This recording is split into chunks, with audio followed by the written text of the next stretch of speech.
Hey there! Did you know Kroger always gives you savings and rewards on top of our lower-than-low prices? And when you download the Kroger app, you'll enjoy over $500 in savings every week with digital coupons. And don't forget fuel points to help you save up to $1 per gallon at the pump. Want to save even more? With a Boost membership, you'll get double fuel points and free delivery. So shop and save big at Kroger today. Kroger, fresh for everyone. Savings may vary by state. Restrictions apply. See site for details. Passion, drive, and patience. The formula for winning championships is also what keeps your ride or die alive. eBay Motors has everything you need to maintain your vehicle and level it up to peak performance. Superchargers, roof racks, exhaust kits, LED headlights, and more. Whether you're into speed, power, or style, eBay Motors has you covered. With over 122 million parts for your number one ride or die, you'll always find exactly what you're looking for. And with eBay Guaranteed Fit, your part is guaranteed to fit your ride every time or your money back. Because with eBay Motors, you're burning rubber, not cash. With all the parts you need at the prices you want, it's easy to make your car the MVP and bring home huge wins. Keep your ride or die alive at ebaymotors.com. Eligible items only. Exclusions apply. See ebaymotors.com. Do you see the deals on these brands? Of course you can't. This is a podcast. But when you go to Ross this spring, you'll see brands you know at prices you love. We're talking all the shoes, hues, and oohs at 20 to 60% off department store prices. Go see the savings at Ross.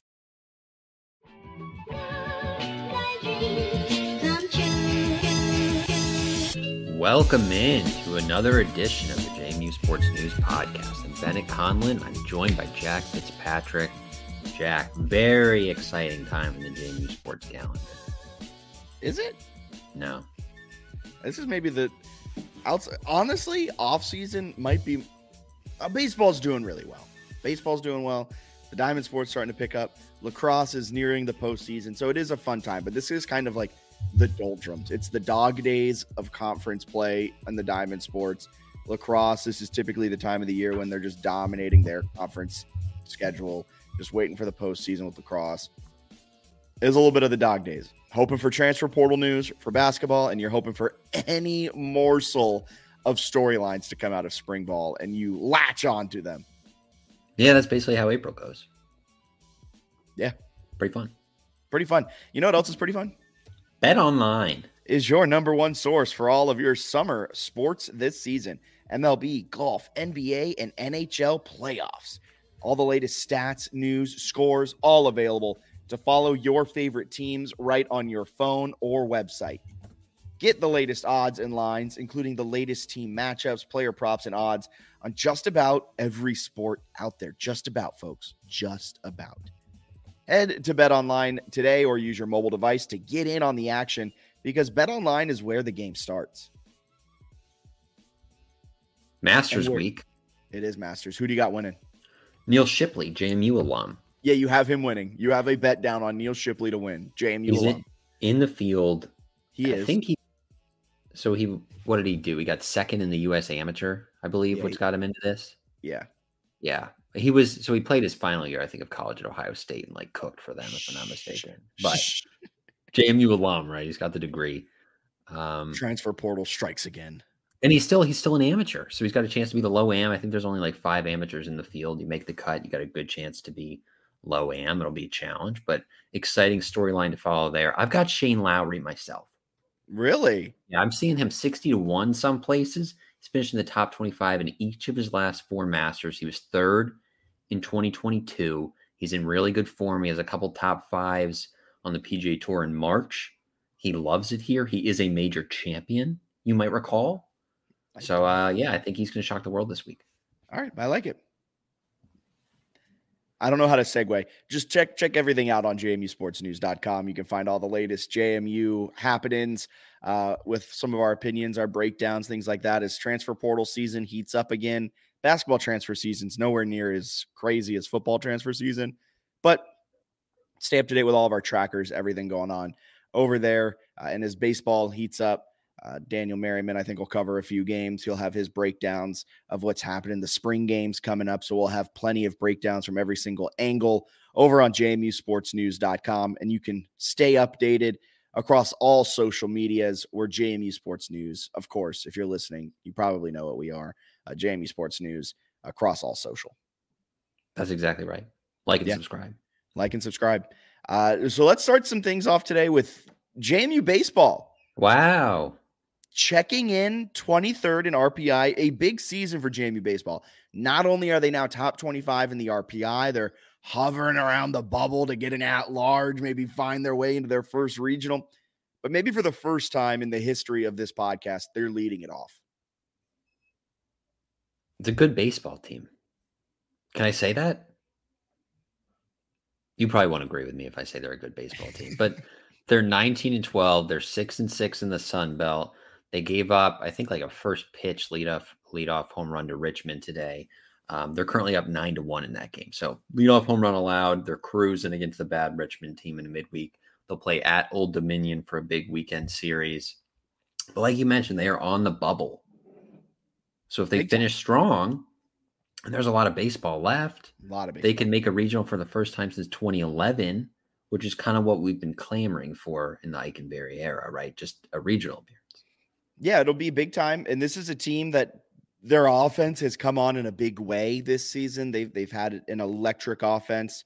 They're batting at a 300 clip as a team, second best in the Sun Belt, 51st in the entire nation.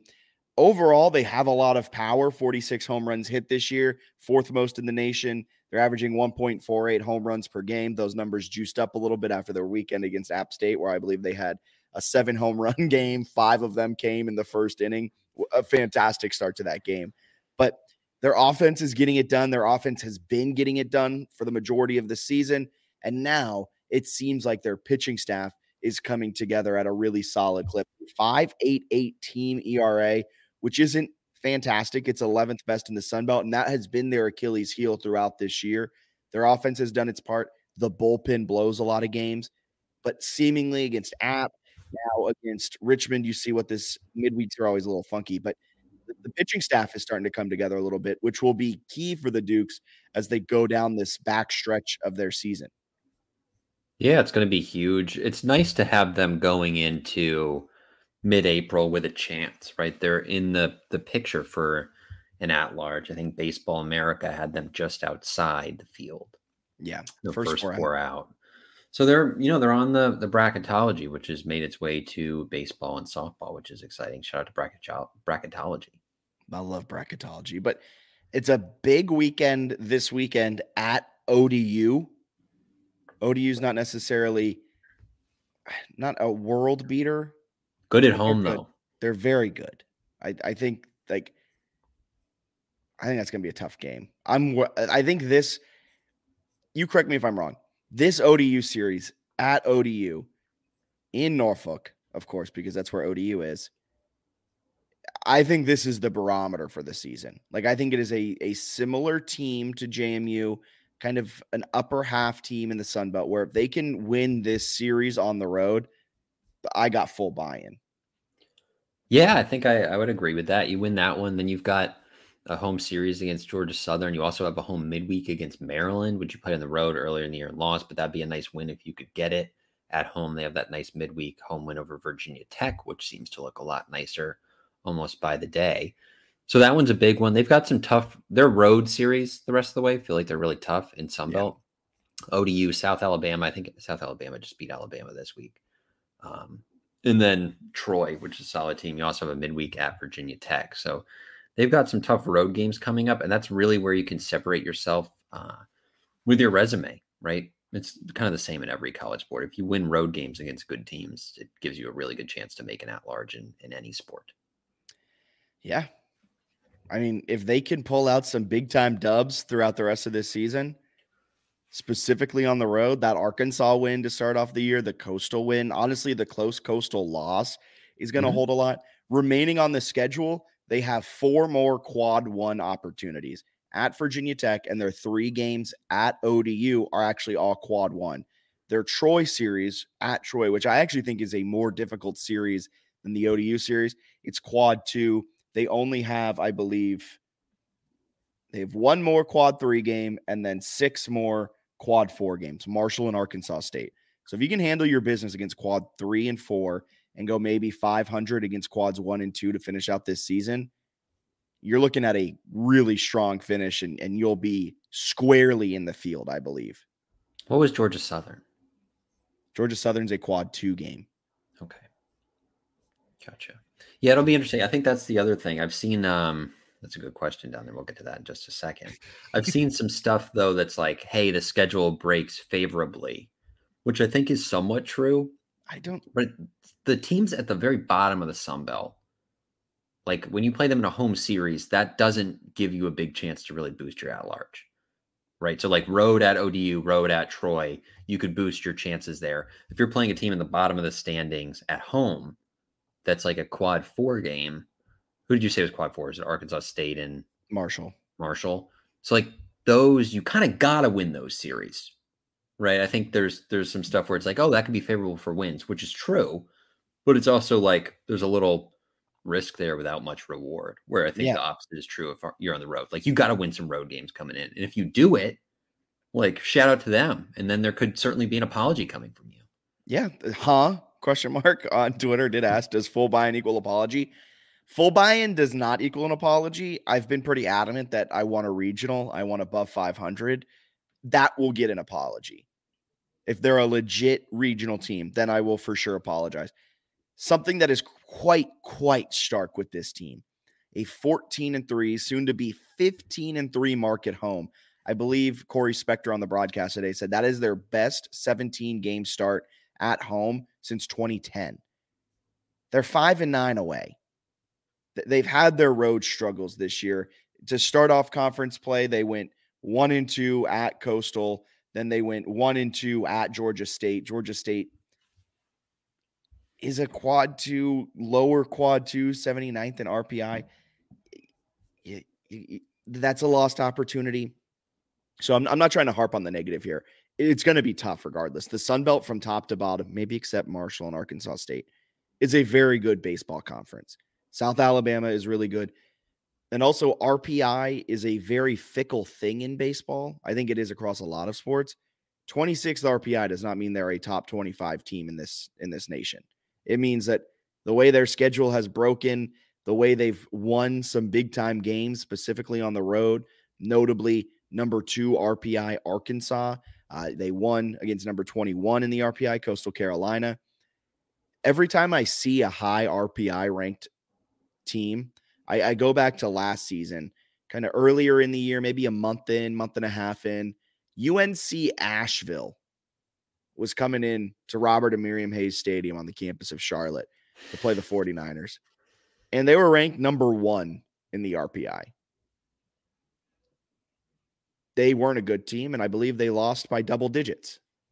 Like, as the season goes on, it becomes more and more clear. But sometimes if you have an outlier win, like number 2 at Arkansas, it can really help your RPI.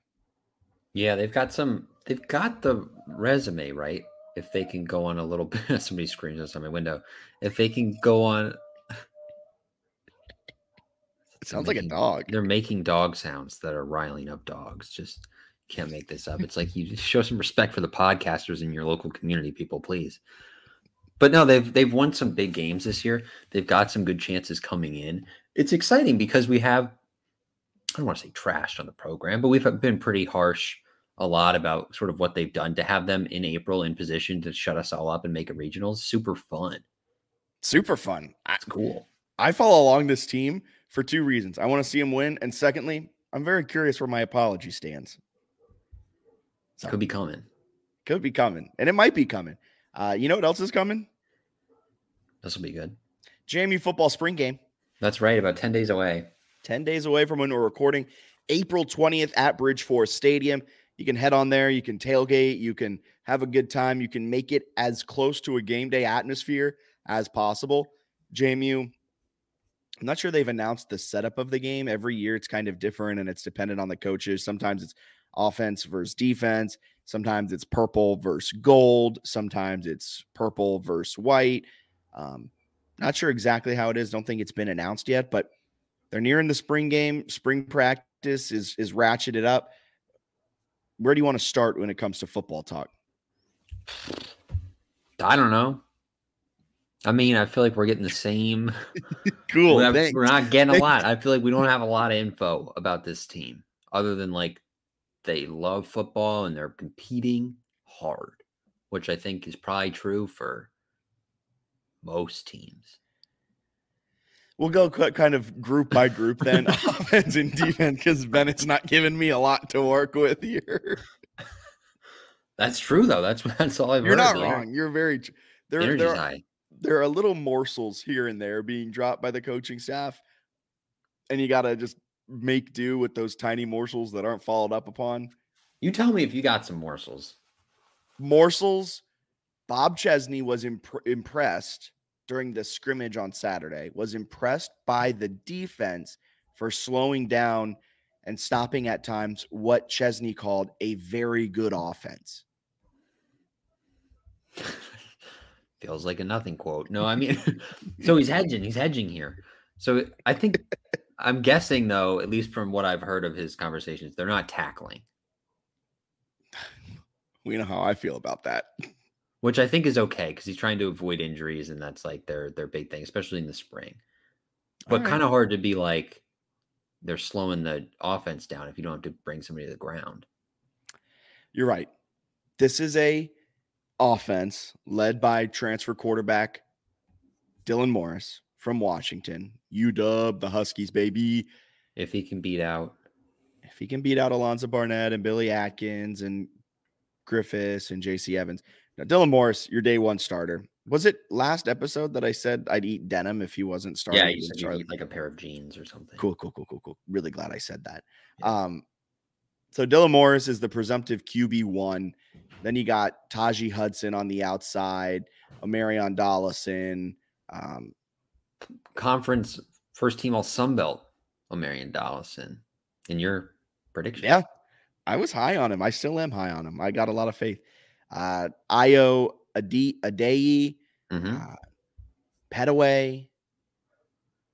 Wayne Knight has entered the end zone. But there's a lot. I feel like we were talking about this a lot during the transfer portal episodes. There's so much potential on the offense. So for me, when I heard that Bob Chesney was like, yeah, our offense has been playing well, it makes me happy because that means maybe that potential is showing through, because that potential could not show through. I think they're going to be gross. Like, I think they're going to be college football playoff contender out of the group of 5. I think they're going to play really well to start the year. I think they're only going to get better. I think Chesney's a really good coach who might only be in Harrisonburg for a year. I don't know how he's so positive all the time. I'm certainly not. Really? So kudos to him for whatever's going on in his brain. Certainly different than mine, but he's overly positive. He's incredibly energetic. He also seems like he knows what he's doing. Like, there are some coaches, and I think like our friend Dom will maybe give like a Will Healy shout out, that are just like kind of this like knockoff Dabo, where they're like, oh, we love football and oh, this is all fun, we're having a great time. But then like schematically and strategically, they might kind of get lapped by Kurt Signetti type coaches. Because he seems like he knows what he's doing and is energetic, which I think is like knows how to punt. So he's I don't know. I think he's gonna be really solid for him. I'm pretty interested though when the spring transfer window opens. I think it's like the 15th through the 30th. Yeah, who jumps in? Who comes? Let's see if there are some guys who don't vibe with that. Maybe I'm reading between the lines because again, we're not getting a lot of information. Tyreek Tucker had a interview with Corey Spector, and Corey kind of asked the question of like, "How's everything going? Like, how are you vibing with the new coaches, the new guys on the team?" And Tyreek Tucker kind of was like, "It's all right." So let's see how that goes. I also think that's kind of an important process for a first-year head coach to get guys out in today's era who aren't like about what you're doing, and they can find a spot that works for them, and then you can get some other guys to come in. So I'm interested to see roster movement. I know some people get annoyed when I say stuff like that, when I'm like, that's a huge storyline of the spring, maybe the biggest one. They're like, oh, back in my day, the kids love the school they played at. But it's like the portal's key in every sport these days. I thought they crushed the winter portal haul. If they can retain like sort of their core, I don't know. It's hard to be anything but extremely bullish on like the rising head coach with like a loaded roster and a G5 that often gets rated by Power Fives. Does the defensive side of the ball worry you at all? Because that's where I think most of the production, that is where some of the most difficult production to replicate left. Jalen Green gone to graduation. He's going to go to the NFL. Jamry Karoma, NFL. Mikael Kamara, Indiana. Aiden Fisher, Indiana. You did bring back D'Angelo Pons and Chauncey Logan. Pons didn't even go into the portal. But your safeties, you lost Reminique. You lost Q Reed. You're replacing him with Jacob Thomas and DJ Barksdale. Like Chris Chukwuneke, I've been said that I forgot who Chris Chukwuneke is. Didn't forget him. Here's his respect. Trying the NFL waters. I feel like the defensive side is where I agree with you. I think the offense is going to be gross. Now, do I think the defense can hold a team under 30? I think the defense will be gross too. Really? I have my questions about safety and corner. Now, Terrence Spence, I believe, right? That's the Holy Cross. He's not coming until the fall, right? So summer or whatever.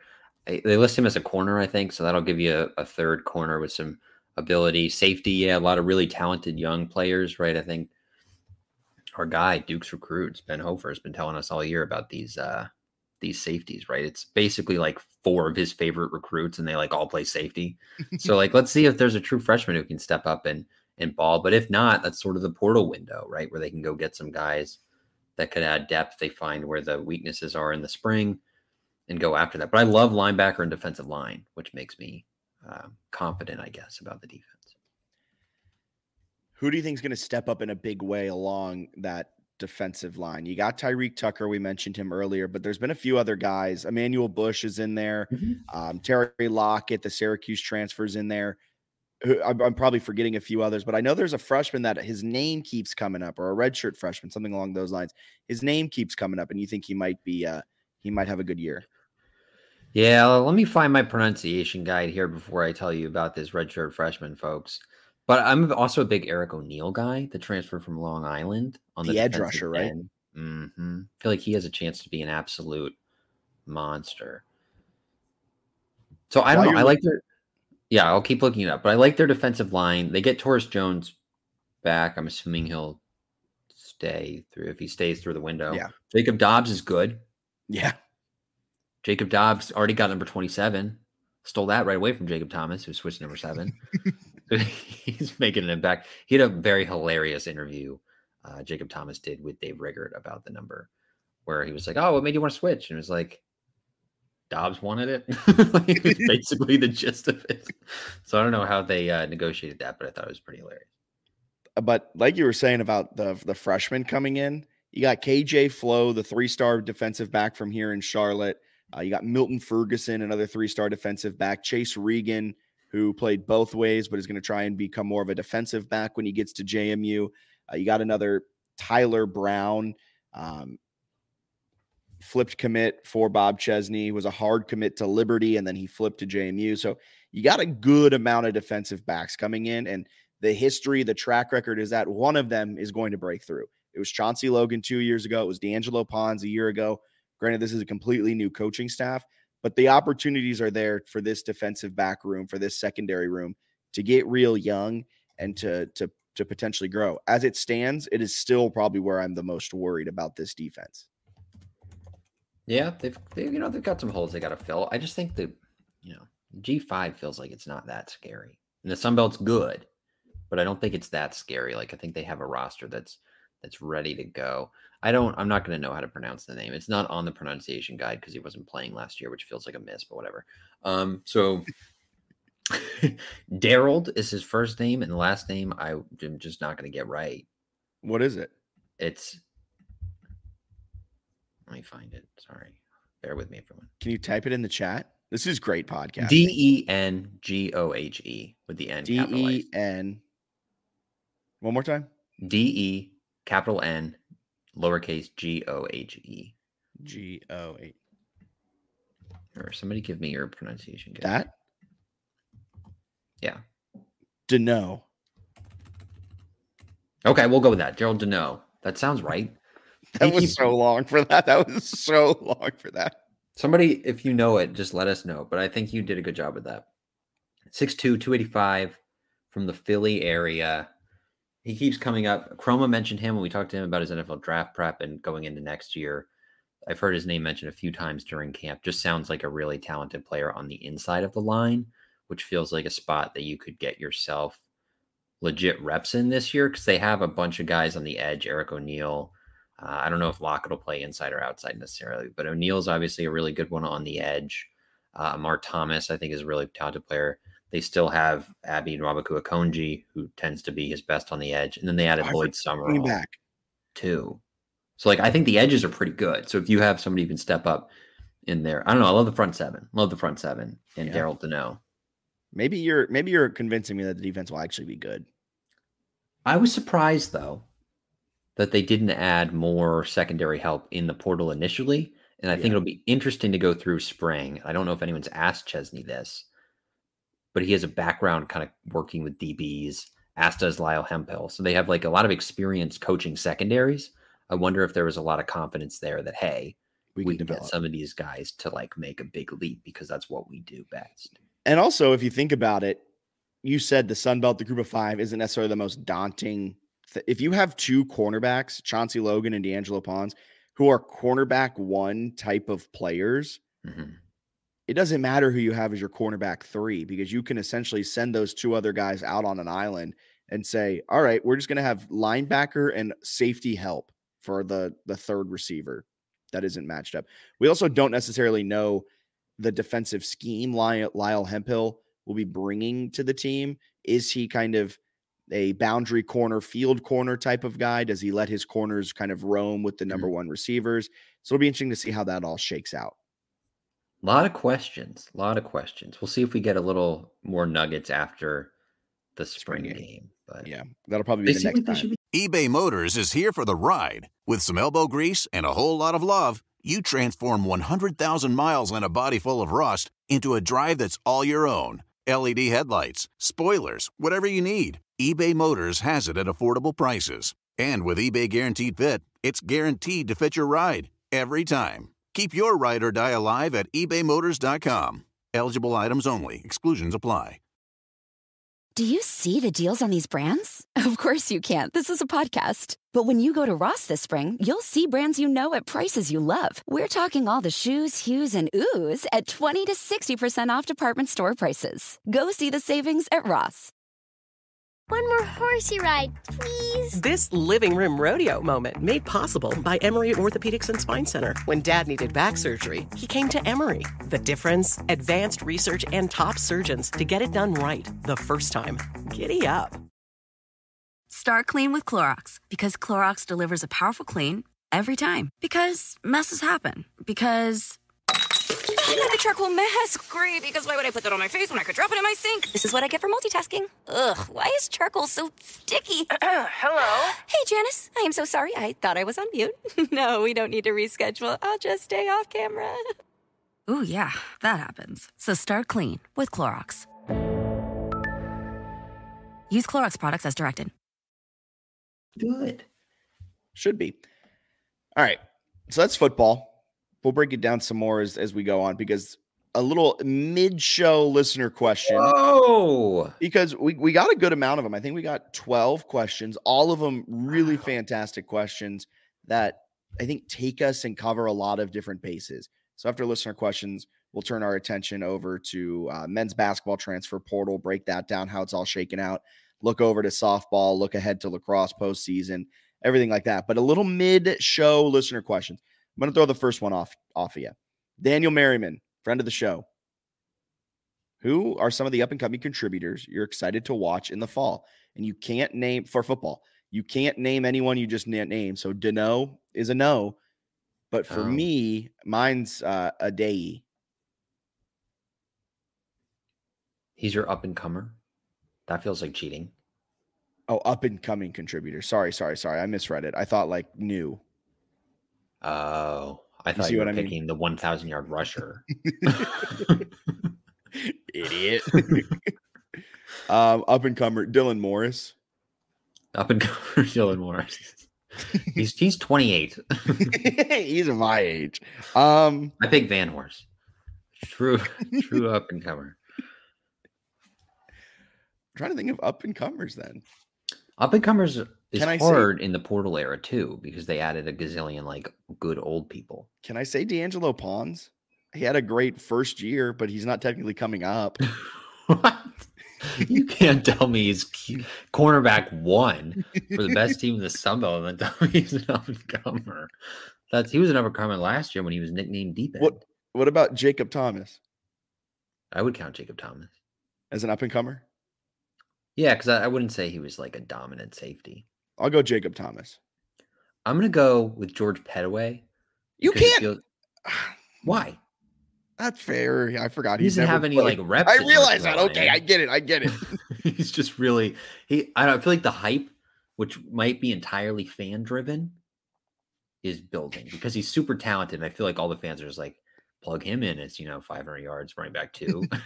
So I'm excited to watch him play because I feel like taking him to a lower level, especially because Carolina has just loaded backfields. Like they've been recruiting a lot of really good talent at Carolina, kind of underperforming, but like NFL caliber running backs in recent years.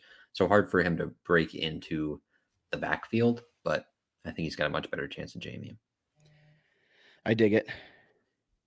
Duke Dog Ray, with the coaching and player turnover with basketball and football, what do y'all think has a better shot of not dropping off next season? Football. I agree wholeheartedly. Gannon Weathersby. Daniel linebacker, right? Yeah. I think it's football for a few reasons. Basketball, that was such a high that even like winning the Sun Belt would be like just winning the Sun Belt and then then losing in the first round of the NCAA tournament is a drop off. Like you had a historic season, and you bring in a new coach, you lose your key players, you lose like 90% of production. You're gonna have to completely retool that. I think it's gonna be a lot more difficult for men's basketball to not drop off. Yeah. I think football. Also, we've seen the portal haul for football, which makes it a little easier to answer this question, right? When the basketball roster has like nobody, it's like Xavier Brown. Terrell Roberson, Quincy Allen, Nakai Poole, another guy. That's a fun pick, yeah. Yeah, that's a good pick. Another guy to keep an eye on, up and comers. This is from Nova. What kind of offense do you see Chesney implementing this year? With the QB power run he ran, that's tough to say, at Holy Cross, not fitting Dylan Morris's archetype, our running back room being extremely strong, and his large variety of schemes historically, what do you see being most likely? I feel like they'll probably spread it out in some capacity just because you're not going to see a lot of like under center stuff in most schemes. I wouldn't be shocked if they did a little bit of that. And I think like play action with Morris is probably going to be his strength. Because I think this year, and we all last year, right, we're like running back room sick, offensive line is loaded. They're going to pound it out. They're going to bully people. And then by week 3, we're like, if you ever run the ball on first down, Kirsten Day should be fired. So I think this year it's actually going to come to fruition where they have like a successful running game. So I'll say they lean on the run a little bit and have good balance. And I think Morris will be his best in play action. Yeah, I think this is a tough question to answer because I think we're going to see a lot of different offenses. So there was an article written by Katie Harper of the DNR breaking down Dylan Morris's journey to come to Harrisonburg. And he kind of had an interesting quote where he said, a reason I really liked Dean Kennedy on our phone calls is he changes his formations week to week. He mixes his formations in week to week.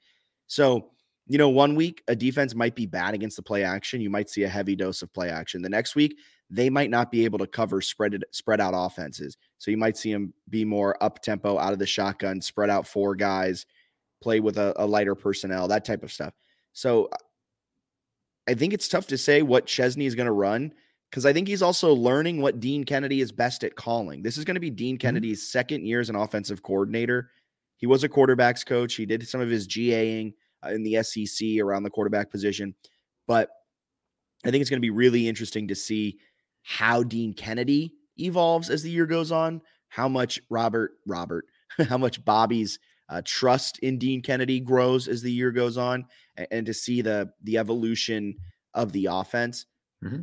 If you put me gun against my head, what I had to pick, kind of go back a few years to Bob Chesney's first few years at Holy Cross. They ran a very shotgun, pro style, typical type of offense that racked up a lot of throwing yards. So that's probably what they're going to run, something similar to his early Holy Cross days. That makes sense. Thanks. Dan Miller, want a beer bad? Portal stuff, football, any rumblings of players fixing to leave? How about anyone coming in? Basketball, any inside scoop? Baseball, top 25 RPI. How unprecedented is that? Is it me, or does this schedule break favorably through April? Dan just outlined a whole podcast. I should have just copied and pasted that one. I haven't heard anything. I've actually, post basketball season ending, I've enjoyed the last week, and I really have not paid that close attention to anything, to be honest with you. Shame, man. So I've heard. You've picked a great week to like tune out, though. Heard limited rumblings on anything, personally. We'll get into some men's basketball rumblings because we got some with Drew Thelwell, Mark Freeman, Raekwon Horton, and Eddie Ricks. So we'll get into that after listener questions. Football, no real rumblings. Unprecedented top 25 RPI for baseball. I mean, this is the first time in the Ikenberry era. Also for football, some of the guys who transfer out in the spring typically are guys who like aren't getting a lot of playing time. So there really aren't rumblings until they're in the portal, right? There's not like a whole lot of like, wide receiver number 9's not having a great spring ball.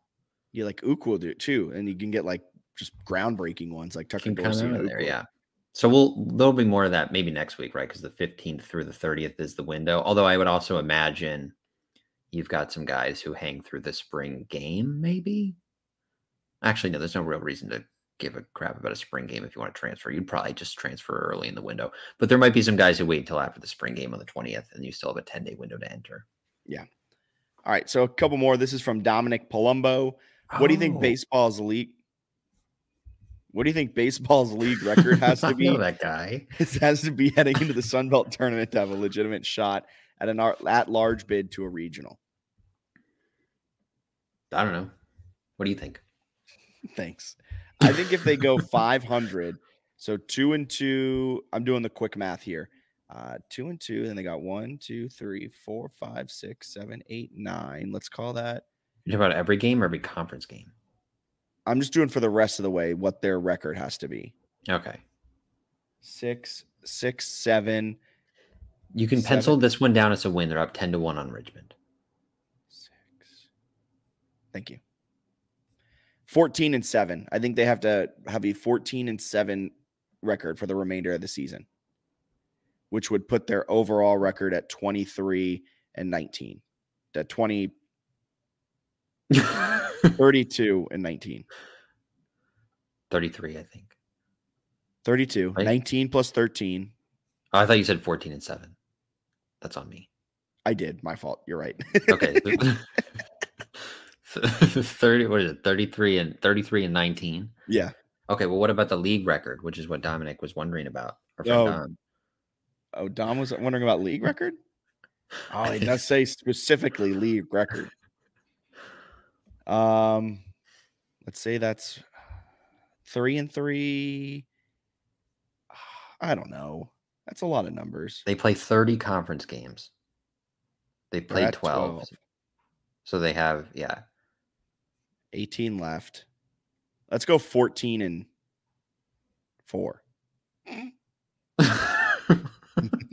20-10 in record in league. No, 20-10 would be sick. That'd be sick. This is terrible podcasting. I wonder if it probably depends on like who the wins come against. Yeah, that's the tough part. You gotta, and then what you do in the midweeks. So the overall record question made sense because you've got Maryland and Virginia Tech, where like if you're 500 conference but you beat Maryland and Virginia Tech is way different than like if you don't. As long as you handle your business against Marshall and Arkansas State, which are 6 games, if you handle your business, and then maybe you can win the series at ODU, get a quad 1 series win. take down Virginia Tech and then go 500 in quad 2 with your remaining 3 series against Troy, South Alabama, and Georgia Southern, I think you're sitting pretty. How does 17-13 sound? So 11-7. I think that sounds, again, I think it depends on who your wins are. Yeah. Because, like, God forbid, what if, like, you dropped 3 of those quad 4 games? That's true. That hurts you. But then are you winning 3 quad 1s at ODU or something to make No, up for it? It's all quad 2 you're making it up for. So, like, it's tough. I think it's a real balancing act. They're in the mix, though, which is cool. Yeah. Way asked me what I did to get my double tech. I responded to him on Twitter, but it was a ball slam and then saying to the intramural ref that the call was BS. Double tech real quick. Watch the rest of the game very quietly on the bench. Garrett Lamb. I know this is very circumstantial, but I want to venture a guess at what baseball needs to finish in conference to have a realistic shot for an NCAA berth. What we just said. Let's count through the schedule. Win, loss, win, loss. Back to your point about the spring game. Ben, our friend Ben. Oh, yeah. They usually do play in the spring game and then transfer if they need more tape. Oh, smart. Yes, good call. Very good call. JMU Dukes 06-08 football spring game update. Covered that a little bit earlier, but it is the 20th. Keep it locked on JMU Football and JMU Sports News to see how the game's going to be done because each coach does it differently. Bill Papp, bottom 9. Curious to know what happens next year in lacrosse. With Florida and Cincy going to the Big 12, does the American Athletic Conference have enough teams at 5 left? Do you just add Coastal, or does the Sun Belt try and replace the American Athletic Conference? It's a great question. It's a very thoughtful question. I don't know. It's Masters Week, guys. You can't expect me to answer these questions. No, that's a good question, though, because it is, right? I think there was a lot of excitement with the Sun Belt move, but then also for lacrosse of going to a better conference than the CAA, which then has been rated by the Big 12. Like, it kind of sucks for them. They're kind of in no man's land. Them and field hockey, which is literally in no man's land. Yeah, until they get their MAC thing, which is next year or the year after. I can't remember. But what do you think they do? I think the American Athletic Conference will try and find other teams to build it. Because if the Sun Belt tries to replace the American Athletic Conference, and the Sun Belt then has to create from just Coastal and JMU. And like you'd have to build up from the ground. Where the American, do you have one? Not entirely sure, but the American Athletic Conference at least has like the basis. Yeah, that's a bummer for lacrosse. That'll be a really interesting storyline to follow here in the next few years. It'd be interesting to follow that, like, not to get too in the weeds of it all, but like how football realignment affects everything. Because I was talking with some guys during a Queens men's volleyball game, and he was just kind of like, I hope conference realignment doesn't like kill these sports. And it's like, that's a great point. Yeah, stuff's about to get crazy, I feel like, with realignment, the ACC, all this stuff. So hopefully JMU, wherever they are, any sport can keep good homes and play meaningful games. Agreed. Stephen Aggie, AD search update. They're supposed to be. Aren't they supposed to be on campus this week? Yeah. They have a board of visitors meeting on. It's either, I'll just look it up, but it's either on the, I'm sure I'll have the date wrong. I'll just look it up, folks. 18th and 19th. I was going to say the 17th or the 20th, so I'm an idiot. But it's on the 18th and then the 19th. In Festival, and you can go to it if you want. Assume the Breeze would send some peeps. I have to think I think the expectation is that a candidate will be shared at that meeting. I agree. Right? Yeah. I mean, the one name we've seen floated a little bit is the Delaware athletic director coming down. That's exactly right. We have floated that one ourselves also. Chrissy Rawak. She was man, you sound like me with the names today. She was what a week for me. She was at Michigan for like a decade, did a lot of fundraising. She's done some nice stuff at Delaware. There are also some people in her replies who are like, Delaware's trash. So I don't know exactly who it's going to be, but College AD had a report that it was the candidates who were considered, they're down to like 3 or 4. And the pool they were choosing from was either like a Power 5 high level, like assistant AD kind of role, or a sitting AD somewhere else. So it's going to, whoever they hire will be qualified. Yeah. So I'm excited to see that. So keep it locked. Board of Visitors meeting, circle it, put a notification in your phone, and get ready for it, because you'll likely hear some names floated coming out of that. Mike Schumatt, basketball and portal update. JMU all over One Shining Moment video. Baseball sweeping app. Let's get ready for football. Another great podcast outline. I don't know if I'd say JMU was all over One Shining Moment. They had 4 shots culminating in 1 total second. That's brand awareness, man. That's huge. Basketball portal update. We'll break that down just after listener questions. Baseball did sweep app big time. And football, yep, we're getting ready for it. But I wouldn't say all over Shining Moment. It was cool, though, to like watch it and see JMU featured in it. Yeah, been a while. Yeah, it has. long time. Also, can I say a hot take about One Shining Moment? Yes. The song stinks. What? The ball is tipped. Man, I don't care. I would just care if it like maybe. No, it's one of the best songs I've ever written. Okay. James Hemphill. I think this is more of just a statement. The co-Big Ten title banner with UConn is going to look immaculate in the AUBC. Yeah. Okay. JMU's 2-0 against the Big Ten. Hang That's the banner, pretty cool. baby. I went back and I found this College AD D1 ticker report. I was wondering thing. what you were doing, because sorry, I wanted to make sure, because I was like, oh, I have to imagine. No, this had been reported. So the goal this is from College AD, or I guess it's on D1 ticker, but they're reporting it's like an aggregated College AD thing. The goal is to have a final athletic director candidate ready to present at the JMU Board of Visitors meeting in the middle of the month, which is the 18th or 19th. So like they'll have a candidate that's presented. I don't think they stream it, but you can, hopefully the Breeze or somebody goes. I imagine the Deacon R would also go, knowing that they're going to share the candidate. So we should learn who the candidate is either on Thursday of next week or Friday of next week. Mark your calendars, folks. Big time. Yeah. All right. That takes us to men's basketball. Not a whole lot to share in men's basketball portal world. Main thing, Shane Metlin reporting that Eddie Ricks is visiting, who led the team a year ago, Morehead State, that is. 39 blocks. Wow. Big time for the freshman. He's kind of like a 3 or a 4, not necessarily a 5. Kind of a little bit undersized to necessarily play the 4, but just good innate shot blocking ability as a freshman, big time player. 39 blocks, ranked 5th in the OVC a year ago. He's good. He would be a good one. You still got a couple other Morehead guys in the portal. Thank you for bringing that up. That segues right to my next point. Drew Thelwell, who was a guy that we had both circled a podcast ago because he was one of the 3 Morehead State guys in the portal. Drew Thelwell, he's heard from JMU, but he's also heard from a lot of power conferences. And Miami is reporting that he's likely going to be going to Miami. So JMU probably out of the running. Yeah. Okay. And like other big schools have been linked to Drew Thelwell. So yeah, that's brutal. That was a bummer because he was my guy. He was the one I really wanted. I thought the freshman who was recruited by Preston Spradlin. I guess loyalty's dead in this sport, but whatever.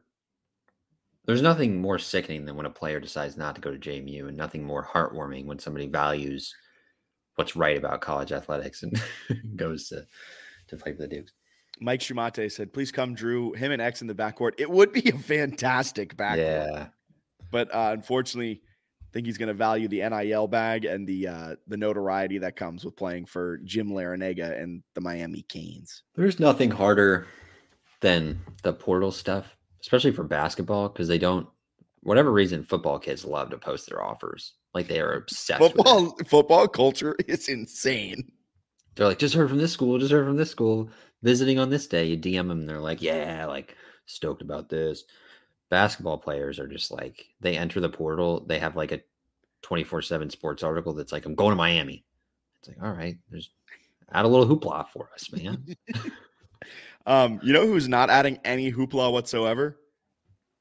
Mark Freeman. Horton. Oh, we'll get to him. Don't spoil tried. Mark Freeman. He's posted nothing. What's that about? Post your I offers. Googled his name. I Googled Mark Freeman transfer, not Google. I put it in Twitter, the Twitter search bar. There were posts coming up from 2021 when he transferred from Tennessee State to Illinois State, and then posts going from when he went from Illinois State to Morehead State. Nothing now. No one has even reported who he's heard from. Yeah. And Preston Spradlin was on vacation, so I think he's just back from vacation. So I imagine the recruiting would heat up a little bit here soon. Yeah. The window's still open, though, isn't it? For basketball, I think they have like a week left to even enter. I thought there was the no contact period, or was that football? I think basketball is a little more drawn out, where football is a lot more like intense, and you got to like go get your guys immediately, or it's over because they have to enroll for January, whatever, spring football and all that good stuff. Where you don't have that in basketball, I guess, as pressing. Yeah. Raekwon Horton, you already spoiled the surprise. Haven't heard a lick of who's offered Raekwon Horton. So, do you think that is good for Preston Spradlin and JMU? Do you think that's bad? Do you think it's a nothing burger? Vandy added Tyler Nickel, who does not really similar stuff, but he plays on the wing. So I don't know. I feel like Horton, if he was like dead set on Vandy, would have announced that, kind of like Carey did very fast. But yeah, I agree. Are there any other portal names out there that you think of that JMU should be in the running for? No. Okay. I just don't know. There's so many. There's like over like 1,400 kids in the portal. Yeah. And Spradlin has been like on the record that he's going to find like unheralded gems. So it's like, I'm just going to wait until somebody says that they're the gem and they're committing, or if there's any wind of someone. But it's been, I feel like pretty quiet, and I think they're taking their time. And my guess is they're making at least a pitch to a guy like Horton to maybe try to keep him. So as it stands right now, JMU has Xavier Brown, Quincy Allen, Jarrell Roberson, and Bryson Blaine as the scholarship players. That's right. So as it stands right now, they need a starting 5, a starting 4, a starting 3, and a starting 2. Yeah. So a lot of things. I mean, you see a player, he can come to JMU because they need him. They need guards, they need forwards, they need centers, they need big men, they need small men, they need experienced guard play, they need experienced front court play, they need whatever. Jarrell Roberson might step up and be that 5. Who knows? But the Dukes need it all. Thelwell looking at Miami tells me that like we have no clue who they're going to get in the portal. Yeah. The portal. Like, I know that he's a good player. Did not think he was like a ACC bag. Yeah. So that's fun. Yeah. All right. Now that'll move us to softball. Any notes on softball? Swept by Louisiana. 21-16. Don't think they're making a regional. But you mentioned it last time. They're young. They got a lot of room to develop. So definitely keeping an eye on this program the rest of the season and then going into next year for sure. Some great young talent for the Dukes. Yeah, they really do. I think they're going to be really good next year. Lacrosse 10-3 after a little bit of a tough 1-3 end of March. They've rattled off 2 straight wins at Richmond, 18-12, and then a 14-10 win against Temple on Saturday.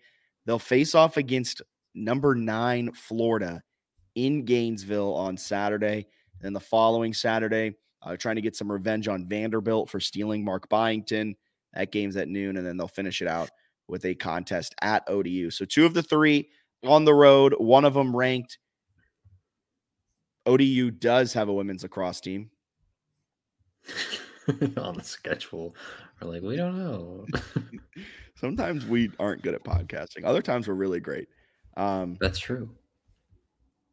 That's well said. I mean, they're gearing up for the American Athletic Conference Championship. Yeah, exciting times for them. Florida one's always a great matchup. Last chance to get that in conference with them moving to the Big 12. As Bill Papp mentioned earlier, get a chance against Vandy, which will be fun. I wonder if Shelley does bring up the Byington factor where it's like, hey, let's get one here. I don't think they have to against Vanderbilt, a known athletic school. How bad they beat Vandy last year? Oh, I found it. You'll have to guess. It's bad. It was bad. 25-8. 18-1. How do you only score one time? That sucks. Oh, that one's going to be brutal. That's revenge right there. That's JMU fans. Take your victory lap on April 20th. Spring game and then Byington revenge. Pretty huge day coming up for JMU faithful. Big time. Not this Saturday, next Saturday. Anything else you want to add before we get up on out of here? A sub 1 hour JMU Sports News podcast. Yeah, that's sort of that spring season. Just that I'm excited. I'm excited for Masters Week. Rain coming in overnight, it looks like tonight. I think going into Thursday could be some delays. How that affects the field, we don't know yet. They do have a sub-air system. What is a sub-air system? They have some sort of ridiculous contraptions underneath the ground that can dry out the ground really fast. Okay. Yeah. The Masters is basically fake. I swear they move trees and stuff. That's the way how green that grass is just not, it's not natural. It's well, you know how they pipe in bird noises, right? That place is fake as hell. Yeah. But it's awesome. I love to pretend that it's nature, the beauty of nature. You mean I was in the smack dab middle of Augusta, Georgia, which yeah, it doesn't make any sense. But Masters Week, you can follow. We got a Duke in the Masters, and you bet him 100-1 to win outright. Should I bet him? No, don't light $5 on fire. I do have a JMU Football National Championship futures bet. I hate you. Put $1 down, get $500 back. If Morris can get it going, he's played in a national title before. I will say I had an irresponsible amount of money on the JMU Wisconsin game, and it to go great in my favor. What a night! What about the Duke game? You bet on that one? I did. Yeah, that's brutal. I didn't bet near as much money, though, because I was nowhere near as confident. Did I expect Jared McCain to hit 6 of his first 6 threes? No. And that really just dug the knife in deeper. Well, for Bennett Conlon, I'm Jack Fitzpatrick. Thank you so much for tuning in to the JMU Sports News podcast presented by Bet Online. You can follow us on social media, Facebook, YouTube, Twitter, Instagram, JMU Sports News, of course. And you can check us out at our home on the web, jmusportsnews.com.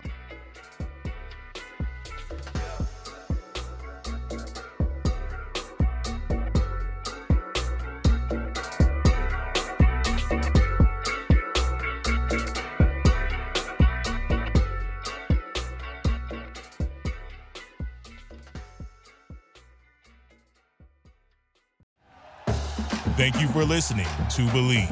You can show support to your host by subscribing to the show and giving us a 5-star rating on your preferred platform. Check us out at Believe.com and search for BLEAV on YouTube. Shopify helps you sell at every stage of your business. Like that, let's put it online and see what happens stage. And the site is live. That we opened a store and need a fast checkout stage. Thanks. You're all set. That count it up and ship it around the globe stage. This one's going to Thailand. And that, wait, did we just hit 1 million orders stage? Whatever your stage, businesses that grow with Shopify. Sign up for your $1 a month trial at shopify.com/listen. You know when you're listening to a true crime story that has an unbelievable plot twist that makes you stop in your tracks? That's what our podcast, People Are the Worst, brings you with each episode. I'm Rachel. And I'm Rebecca. We're identical twins who love true crime cases that make you say, didn't see that coming, and we hate the people responsible for them. Listen to People Are the Worst now on Apple, Spotify, or wherever you get your podcasts.